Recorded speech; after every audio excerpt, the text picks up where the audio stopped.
Cabrera, buenos días. Prenda el micrófono, por favor. Buenos días, profesor Cabrera. Buenos días, Bienvenido. Flor, Lazari y en la cabina. Gracias por la oportunidad de poder manifestar al país sobre la iniciativa que estamos llevando a cabo. Primero en lo primero, ¿por qué se dice quinta papeleta? Porque vamos a proponerle al tribunal, o le hemos propuesto al Tribunal Electoral, por medio de magistrado Junca, que se incluya una quinta papeleta. ¿Por qué le llamamos quinta papeleta? Bueno, porque cuando vamos a votar, al menos los votos directos que emanan de ese ejercicio sufragial, vemos que está el voto para representante, el voto para alcalde, el voto para diputado y el voto para presidente. Entonces esto sería una quinta papeleta, donde los panameños tendrían la oportunidad de poder definir si queremos o no una nueva constitución. Ah, ok. A eso se refiere la quinta papeleta. Esto es importante para beneficio de los oyentes, Ricardo. Hay una papeleta de presidente, una de diputado, una de alcalde, una representante, y ustedes proponen que hay una quinta. Así ¿De es. qué sería esa quinta? ¿Sobre qué sería esa quinta papeleta? Si los panameños quieren o no una nueva constitución, sería un mandato popular basado en el artículo 2 de la Carta Magna. El poder soberano emana del pueblo. Ahora, ¿por qué una nueva constitución? Esta pregunta muy interesante y que nos lleva a muchas aristas. Tenemos una constitución que tiene instituciones diseñadas en el siglo antepasado para regular una relación del Estado con ciudadanos que han cambiado vertiginosamente. El ciudadano de hoy es completamente diferente al ciudadano de los 70s, de los 80s. Hoy podemos hablar de una tecnociudadanía. Incluso el padrón electoral ha cambiado vertiginosamente. Entonces tenemos una ciudadanía con nuevas exigencias, con nuevas demandas, con nuevas expectativas que los partidos políticos, las instituciones democráticas han sido incapaces de poder resolver. Entonces a los panameños nos hace falta ponernos de acuerdo a través de un gran consenso nacional de cómo queremos transformar esa constitución. Pero, a ver, sí, lo que usted menciona es respetable, hay una evolución de la sociedad, pero básicamente eso que usted plantea se pudiese hacer en reformas constitucionales y no una constituyente. Usted pudiese reformar un artículo de la Constitución que haya caducado. No necesariamente tiene que reformar toda una constitución. Ocurre varios fenómenos con ese tema. Primero, que para poder reformar la constitución nosotros necesitamos que la clase política tome conciencia de que ahora no se ha hecho. El profesor te puede dar un repaso sobre la historia panameña. En el año 98 se empezó a hablar sobre la quinta papeleta. Esto no es algo nuevo. Sí, no es Y, nuevo. y ningún partido político ha sido capaz de convocar una reforma profunda de la democracia. Hemos reformado aspectos que guardan relación con el Canal de Panamá, con la reelección o no del presidente, pero nuestra democracia que recibimos en el año 90, recuerda que Panamá recibe la democracia en lo que es llamada la tercera ola de la democracia. Inicia en Portugal con la Revolución de los Claveles y culmina en el año 89 con la caída del muro de Berlín. En ese año Panamá también entra, porque en ese año fue la invasión. Y recibimos una democracia que es catalogada teóricamente como una democracia minimalista. Es decir, lo que importa únicamente es el sufragio para la alternancia del poder garantizada. Fuera de eso, los panameños nunca nos hemos tomado el espacio, el tiempo para pensar en la democracia que tenemos y en la democracia que queremos y necesitamos tener. Y Pero Ricardo, una pregunta. Es que o sea, la propuesta de la quinta papeleta, yo siempre la he visto, yo como un panameño más, como un ciudadano, la he visto como válida, válida. Lo que me asalta la duda es que la pregunta, bueno, ustedes están proponiendo una pregunta que no necesariamente terminaría así, pero ¿quieren los panameños una constitución nueva? La pregunta es simple, la respuesta es más que obvia. La respuesta va a ser sí, pero me preocupa cuál sería el mecanismo, porque, mire, Ricardo, yo a estas alturas de mi vida ya nadie me va a convencer de lo contrario. La constituyente originaria, como le queremos llamar, o como le quieren llamar algunos, es una idea, es válida. Pero yo sé lo que pasaría en Panamá con una constituyente originaria. Ganan los más populares, pero no los mejores. Y usted sabe el riesgo que eso conlleva. Miren, nosotros hemos definido tener una expectativa muy positiva acerca de este proceso, porque nosotros entendemos que hay mucha negatividad y ese pesimismo político que existe en Panamá está alrededor de mucha gente. Pero también hay que entender también que los pueblos tienen la capacidad de madurar y de definir cuál va a ser su futuro. Otros pueblos ya lo han hecho. Otros países que han estado en estos momentos que estamos nosotros han tenido la determinación. Te voy a poner dos ejemplos. En América Latina hay dos democracias que son las que son catalogadas como las democracias más profundas. ¿Cuáles son? Son dos democracias. ¿Ustedes cuáles creen que son? La Costa Rica y primera, Uruguay. Chile y Uruguay. Costa Rica y Uruguay. Chile ya Ah, ok, pasó, Costa ya perdió la Rica. categoría. ¿Qué ocurre con estos dos países? Son países con, una población bastante pequeña, como la de Panamá.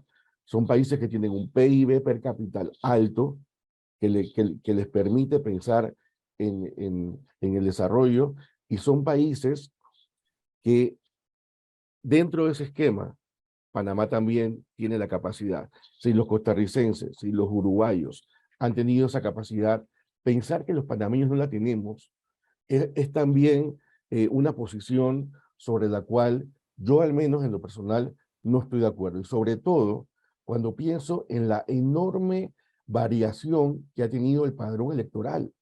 Nosotros, conversando con el tribunal, estuvimos viendo, y lo vamos a ver ahora en el resultado del censo del INEC. Panamá está cambiando su población. Tenemos una población ahora completamente distinta. Los jóvenes ya no creen en nombre ni en sobrenombre.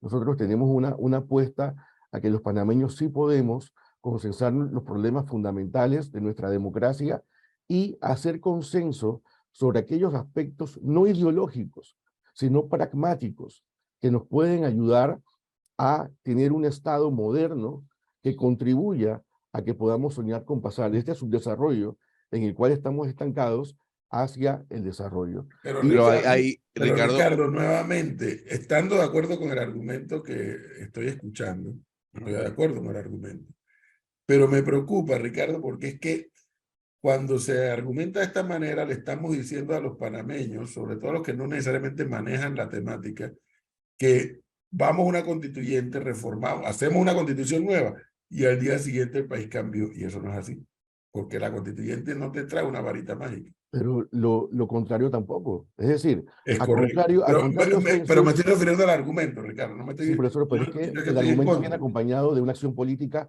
o de una no acción política.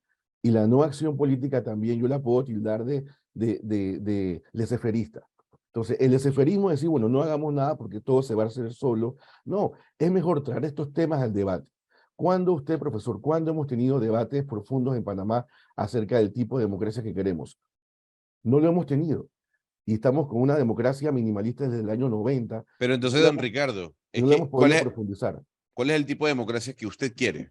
¿Y cuáles son los cambios precisos? Porque aquí la constitución, una buena constitución no tiene 300 páginas. Mientras más corta la constitución, más precisa y concisa es.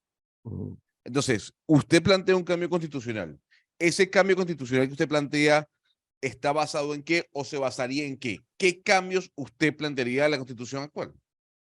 sí, fíjate, primeramente es muy importante comprender que no se trata de lo que yo opine o de que alguien opine. Creo que el proceso constituyente a que estamos llamando se tiene que basar en un enorme consenso nacional, que sea un consenso pragmático, que no sea un consenso ideológico. O sea, este no es el momento para poder traer ideologías, sino para poder revitalizar el Estado panameño. ¿Cuáles son los aspectos medulares sobre los cuales hay que trabajar? Esa es una pregunta sobre la cual nosotros hemos venido pensando y hemos venido trabajando. Yo te voy a hablar sobre dos aspectos básicos. El primero es pasar de esta democracia minimalista hacia una democracia participativa.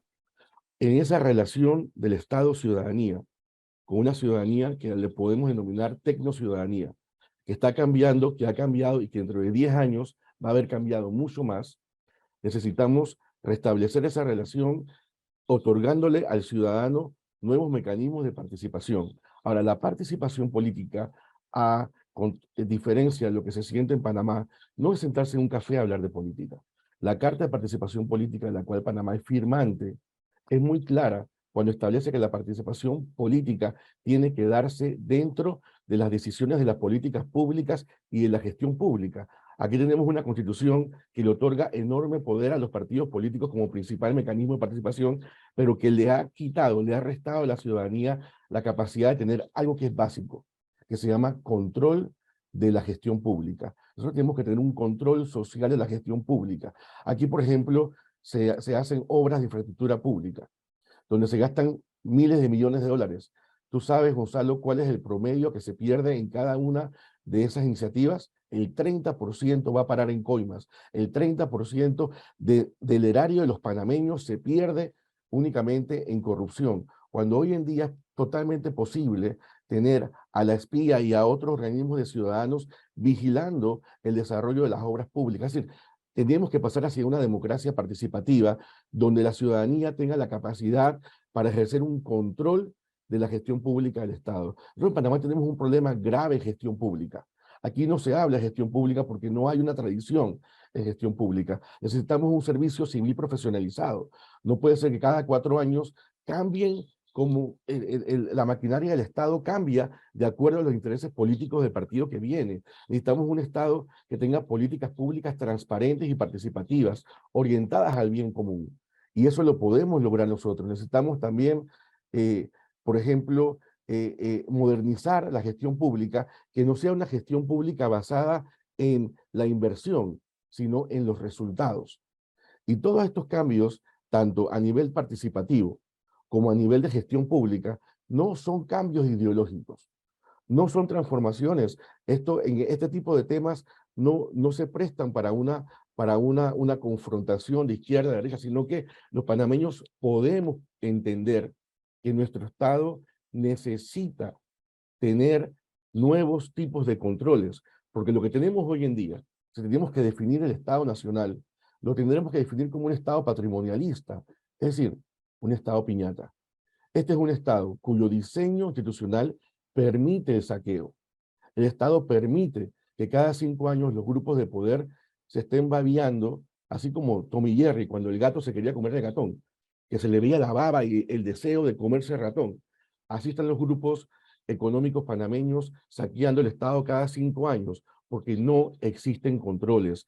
Hay que ponerle candado al pajarito para que no se lo coman. Pero Ricardo, esos controles también los puedes resolver mediante una ley ordinaria y no solamente mediante un cambio constitucional. Oh, no, profesor. Nosotros necesitamos un cambio de identidad de No, lo no, que es el no, no, Estado eso no lo panameño. discuto, no, eso no lo estoy discutiendo, pero Gonzalo se decanta por la teoría tradicional de que la mejor constitución es la más reducida, la más puntual, de pocos artículos.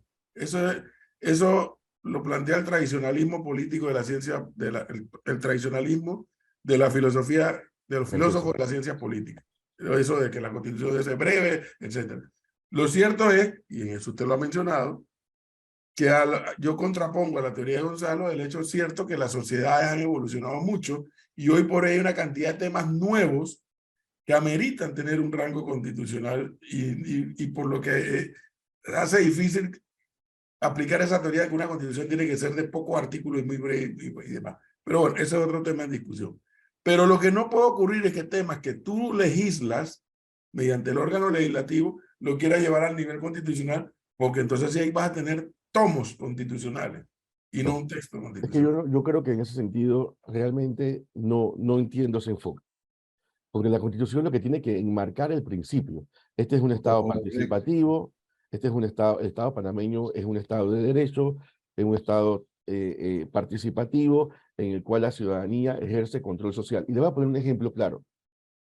¿Cuál es el modelo constitucional de Panamá a través de nuestra historia republicana, Gonzalo? ¿Cuál tú crees que ha sido el país que ha sido nuestro modelo? Es sencilla la pregunta. Al momento de reformar nuestra constitución del 41, de Estados 1904, Unidos, no, Panamá. Colombia.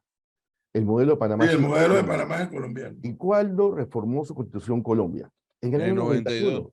91. ¿Y qué fue lo que hizo Colombia en el 91? Justamente dio un paso y no quiero decir que ese ejemplo fue perfecto. Eso le iba a decir. Estamos hablando de Eso le iba a gobernamiento, decir porque Colombia no salió de la crisis a no, través de la constituyente. no, pero espérense un segundito. Ellos mismos reconocieron cuál fue el problema. ¿Qué fue lo que hicieron ellos con su constitución? Ellos justamente transformaron el Estado colombiano en un Estado participativo. Lo que falló en Colombia es que ocurrió justamente lo que el profesor Cabrera acaba de decir, muy atinadamente. Tú puedes establecer en la Constitución un precepto, un principio, pero si tú no instrumentalizas ese principio por medio de leyes y no empiezas a educar a la población de cómo participar, porque el corazón de la democracia no es el tribunal electoral, es el sistema educativo. Si desde el sistema educativo no empezamos a trabajar a nuestros jóvenes, a nuestros estudiantes, para valorar lo público, para valorar los principios de la transparencia, de la participación, de la rendición de cuentas, si el sistema educativo no empezamos a hacer esa transformación, no vamos a tener una democracia distinta. Entonces, yo pienso que este es un tema en el cual los panameños sí nos podemos poner de acuerdo. Yo estoy de acuerdo con Gonzalo. No se trata de que todo, y con el profesor, de que la Constitución vamos a añadirle una serie de criterios. No, únicamente los preceptos de los cuales entonces se va a instrumentalizar las leyes, los reglamentos y la nueva cultura política que sí nos hace falta en Panamá. Entonces, ¿qué ocurre? Si yo te hablara de Uruguay, ustedes dirían, los uruguayos sí pueden. Si yo te hablo de Costa Rica, ustedes pensarían tal vez, los costarricenses sí pueden. Pero cuando yo hablamos de los panameños no podemos. Yo no estoy de acuerdo con ese planteamiento.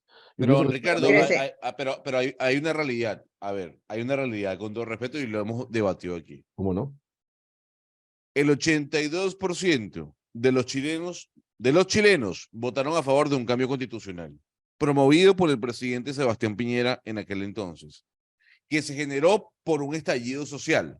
La gente no soportaba más el modelo chileno que los llevó a ser lo que eran en su momento, el rey de Sudamérica. ¿Qué pasa? El problema está allí, que cuando se habla de ese control político, cuando se habla de esa participación de la ciudadanía, se obtiene lo que se obtuvo. Un completo desastre. ¿Por qué? Ahí es donde voy yo. Usted plantea la constituyente y yo quisiera preguntarle a usted, y le traslado la pregunta que ya le hacía el profesor Cabrera, ¿quiénes van a debatir y quiénes van a redactar los artículos de la constituyente desde su punto de vista? ¿O quiénes deberían? Sí, es muy importante estudiar el caso de Chile y por qué ha fracasado ese ejercicio constituyente. Los chilenos son el único país de América Latina que no reconoce los pueblos originarios. El único país que no reconoce. Es más, Ecuador, Bolivia son estados pluralistas. Chile no lo es. Chile tiene un montón de gente, tienen un porcentaje alto de 15% de mapuches y otros pueblos originarios que nunca fueron reconocidos. Entonces, ahora esta constituyente de ellos, el problema de su estancamiento ha sido justamente porque ellos quieren crear nuevos jurisdicciones Quieren especiales. crear tipos comarcas como las que Y tenemos eso, aquí. pero Y claro, pero peor. peor, porque nosotros, aquí le puedes poner el cepo, pero ellos quieren realmente tener un control jurisdiccional y eso ha trabado el tema. Por eso yo siempre dije, lo importante es que los panameños no tenemos que discutir ideología. Nosotros ya entendemos, tenemos un país cuyo promedio de crecimiento per cápita es ahora el primero en América Latina. Somos nosotros. Entonces ya tenemos esa condición que nos acompaña a poder pensar que sí podemos hacer los ajustes necesarios para tener un Estado que tenga controles. Te voy a poner algunos Pero, ejemplos. don Ricardo, a ver, ¿quién le garantiza a usted que en la discusión de la nueva constitución no salgan temas álgidos como los que están saliendo Pero en ¿qué me Chile? garantiza a mí que voy a tener un hijo que no me va a salir a mí con un problema? Es decir, esto es parte justamente de una concepción política. Cuando yo hablo acerca del futuro, cuando yo hago un examen prospectivo de lo que va a ocurrir, yo necesito también establecer algunos criterios sobre los cuales yo puedo trabajar para tener un buen resultado. Es decir, pensar que los panameños no estamos todavía evolucionados como los uruguayos o los costarricenses, que son nuestros vecinos, o los propios colombianos, a mí no me parece que es un análisis que tiene los suficientes elementos para poder colocar al pueblo panameño dentro de ese extracto. Yo creo en los panameños. ¿Sabes en qué creo, Gonzalo? Sobre todo, tú que estás en Panamá y puedes conversar con la gente, en la gente joven. Yo creo en los jóvenes. Aquí hay mucha gente que piensa que porque hay un presidente que parece que está arriba en las encuestas, que los panameños todavía están dormidos, sucumbidos y que no despiertan. Oiga, caramba, qué otro planteamiento existe? ¿Qué otro candidato fuerte existe? ¿Quién más le ha hablado al país? Entonces, el problema es un problema de que no hay ofertas políticas que contrarresten a esta otra oferta. Porque no podemos Pregunta, generalizar de que los ¿quién, panameños no tenemos la capacidad. pregunta Ricardo, quién y cómo se decide si la quinta papeleta se incorpora o no? Sería el Tribunal Electoral el El que tribunal determine. ante sí y por sí solo. Nosotros hay diferentes tesis, porque obviamente este es un tema novedoso sobre el cual nosotros estamos trabajando, los panameños queremos trabajar y quisiéramos poder iniciar un debate, porque lo mínimo que queremos es que estos temas, que no son temas que se ven durante las elecciones, que no son temas que se debaten durante el quinquenio, se puedan debatir. Ahora, ¿quién lo va a definir? El tribunal. Luego entonces, si es por medio de una ley que tiene que pasar que por aquí o por allá, ese tipo de procedimientos, nos podemos quedar horas hablando de procedimiento, pero hablemos también de contenido. Establezcamos cuál metodología nos puede ayudar. Yo creo que aquí se define como el bebé de Salomón. ¿De quién es el bebé? Bueno, de la madre que quiere realmente al hijo. Nosotros creemos en los panameños, yo creo en la juventud panameña, creemos que los panameños tenemos la capacidad para ponernos de acuerdo. Esa es una apuesta política también. Yo entiendo perfectamente bien alguien que me diga, no, yo he visto Panamá y Panamá no tiene la madurez política. Ese es un criterio que yo no comparto. Yo no lo comparto. Yo creo que los panameños debemos tener, profesor, la capacidad para primero empezar a debatir estos temas, ponerlos en la palestra pública. Preguntas como ¿qué tipo de democracia queremos? ¿Cuáles son los nuevos controles que necesita el Estado panameño para que se deje de ser un Estado piñata y se convierta en un Estado eficiente? ¿Cuáles son esos controles? Y de ahí entonces otras cosas que ya son acompañamientos, como por ejemplo alguna modificación al sistema presidencialista. ¿Será que podemos hacer una elección de la mitad de los diputados 2 años y medio después de que toma posición el presidente para que esa elección sea una rendición de cuenta, como ocurre en Estados Unidos? En los partidos políticos. Queremos partidos políticos en Panamá. Para abrir un partido político, o lo haces con narcodinero, o lo haces con dinero de la corrupción, o eres un empresario que está invirtiendo para luego recuperar su inversión. Porque en Panamá es imposible abrir un partido político. Imposible. En Costa Rica es mucho más fácil. Los ticos han entendido que como mecanismo de participación primario son los partidos políticos, tienen que hacerlo más ágil, tener partidos regionales, No, municipales, ya tienen partido. y Panamá no tiene todavía esos elementos. Entonces necesitamos hacer algunos ajustes para el futuro del país. Yo creo que los que amamos este país, como el profesor, que usted es un profesor, ha sido una voz de tantos años hablando, por más allá de que tengamos este tipo de, obviamente, preocupaciones, tenemos que buscar la forma de superarlas. Y eso nos podemos unir Ricardo, para por lograr. favor, nos mantiene informados de cómo avanza la propuesta, porque creo que como propuesta es un planteamiento que hay que escuchar y hay que saber cuál será el argumento que dará el Tribunal Electoral para estar a favor o estar en contra de incorporar una quinta papeleta. Por favor, nos mantiene informados. Bueno, profesor, y le agradezco Hasta luego. muchísimo el espacio que nos han dado para poder manifestar y poder también hacer un poco de docencia acerca de esto. ¿Ustedes son un grupo que se han integrado o son una iniciativa individual? No, esto es un grupo que se llama Movimiento por la Quinta Papeleta Proconstituyente, Movimiento. donde hay una serie de ciudadanos, algunos ya con gran trayectoria y otros pues como mi persona que humildemente estamos haciendo los aportes. Bien. Le agradezco, Ricardo, por la oportunidad que nos ha dado, muy amable. Muchas gracias, profesor. Gracias a ustedes.